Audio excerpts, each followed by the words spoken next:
Welcome back to part 2 in this series where we are making a display cube system.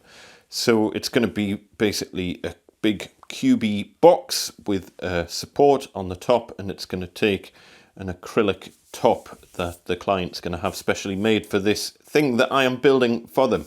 So in part 1 I took you through cutting the materials and took you through some of the design decisions that I had to make when I was kind of putting this together in SketchUp. And now that we're on to part 2 of this project, I need to get the top rebate added on using the router table, and I also need to start on the assembly of the whole shebang. So let's plow on and get this thing built.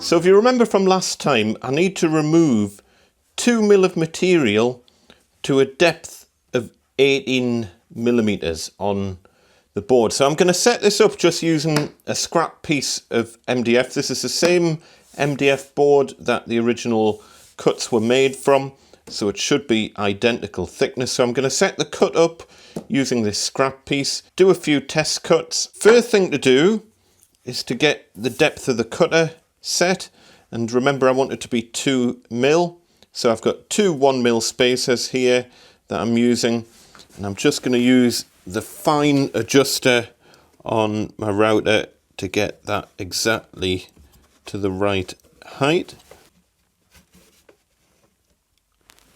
It seems pretty good. Then remember, we'll want the fence to come out 18 millimeters from the front of the cutter. So I'll just bring the fence in. But what I'm going to do, if I just get the feather boards out the road temporarily,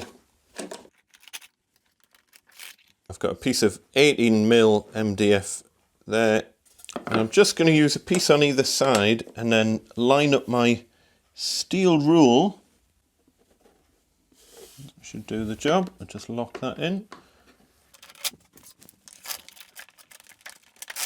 And then again for my feather boards, I'm just going to use my scrap piece to get the depth of the feather boards exactly right.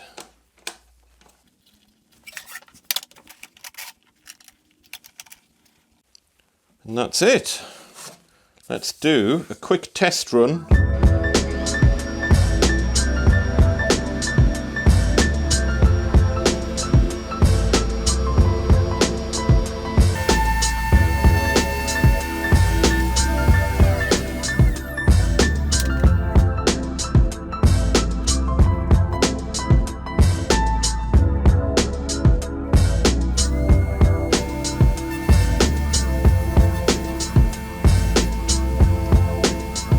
So the thing that I want to check here is that we're left with 10 mil on this edge. That's the critical bit. I'm not too bothered about how much gets removed from here. It should be 2 mil, but this is a 10 mil spacer,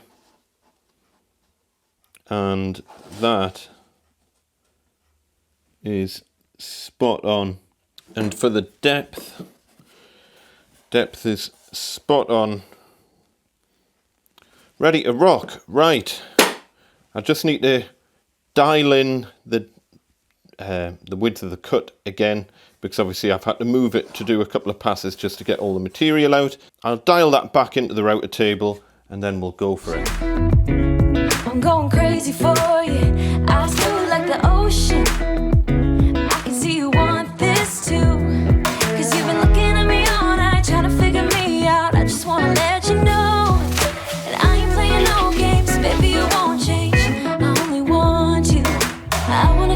Before the sun goes down, it's what you're doing, it's making me feel like I'm falling.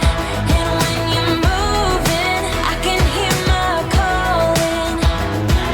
There's no one else here that I see but... We've got this little tram line left here just because the router bit was tiny bit too small. But you can see I can literally break it off with my finger.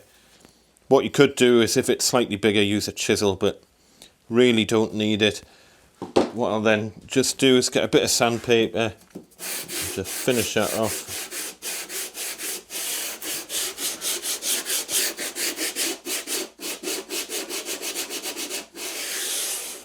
And just double check that we've got the 10mm there, and it's absolutely perfect.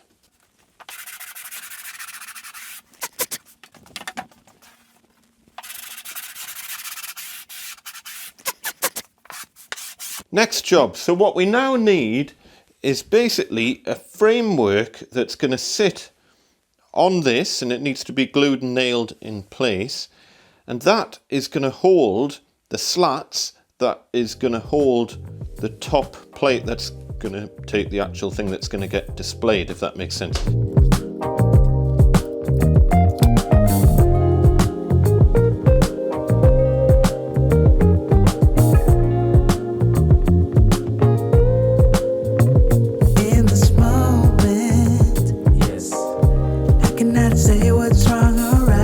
We interrupt this broadcast to inform you that at this point Andy had indeed lost his mind and applied a 54mm gap from the top edge instead of a 36mm gap from the top edge. There is no explanation for this, the investigation shall continue.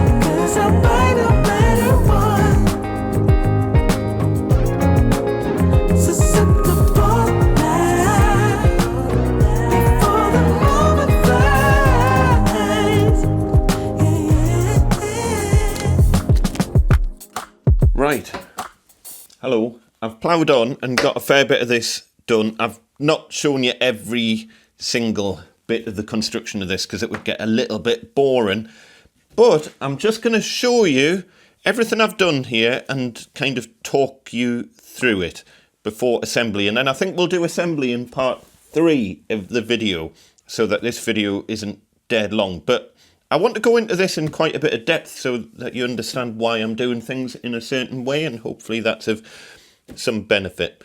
So we've basically got two sides that have supports that have a cut off edge or a short edge, and that is because that's going to butt up to this bit here on the other two sides, if that makes sense. So that'll make more sense when you see it coming together, but that's why that's short and that's short.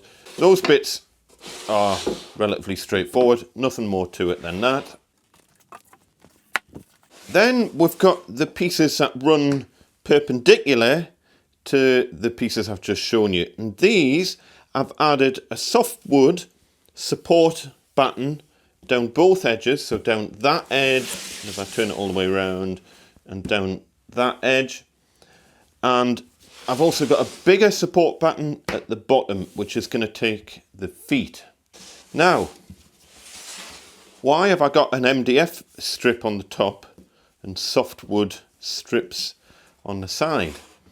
Well, the reason for that is because obviously I'm nailing through this MDF strip to attach it onto the main board. And one thing that you should always try and avoid with MDF is nailing down the grain of the MDF. Now on the corner supports, and I just want, because this is only 12mm MDF, I don't want to just rely on the mitre to hold this whole thing together. I want to give a bit extra kind of beef to the whole thing. So I've got these corner supports, and what this allows me to do is nail in both that away and that away. So once we've got the side panel on, it means that I can glue the mitre and nail through into this block here. I'm not too keen, I might put the odd little nail through the mitre, but then you run the risk of getting blowout and it coming out through the face of the board. So I'd rather not nail the mitre if possible, and I'll nail through instead into this softwood support. And as I say, the main reason I'm using wood here and not MDF is because I don't want to be going into the side grain of the MDF. Everyone who harps on about MDF not having a grain will be doing their nut right now. You can call it whatever you like.